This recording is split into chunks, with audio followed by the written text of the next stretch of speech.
కేసీఆర్ కుటుంబం అహంకారంతో సిగ్గు లేకుండా మాట్లాడుతుందని మండిపడ్డారు కేంద్ర మంత్రి కిషన్ రెడ్డి. దేశంలో ఏ ఒక్క నాయకుడు అలా మాట్లాడరని అన్నారు ఆయన.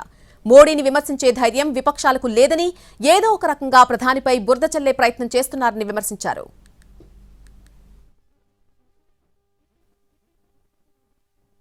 అధికారంలో ఉన్నప్పుడే తెలంగాణ ఆర్థిక వ్యవస్థ అంతా కుప్పకూల్చారు. తెలంగాణను పూర్తిగా అప్పులమయం చేశారు. తెలంగాణ పూర్తిగా అవినీతిమయం చేశారు. తెలంగాణ పూర్తిగా కుటుంబమయం చేశారు. వాళ్ళు ఉన్నప్పుడే జీతాలు ఇవ్వలేనటువంటి పరిస్థితి. తెలంగాణకు భవిష్యత్తులో టీఆర్ఎస్ పార్టీ యొక్క ఆవశ్యకత లేదు.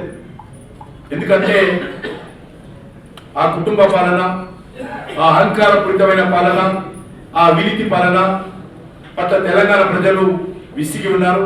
నరేంద్ర మోడీ గారిని ఆపే ధైర్యము, సత్తా ఈరోజు కాంగ్రెస్ పార్టీకి లేదు. రాహుల్ గాంధీ లాభం లేదని, ఈ కాంగ్రెస్ పార్టీ లాభం లేదని, ఈ కాంగ్రెస్ పార్టీ బాగలేదని ఈరోజు ఎన్డీఏ కూటమిలో చేరింది.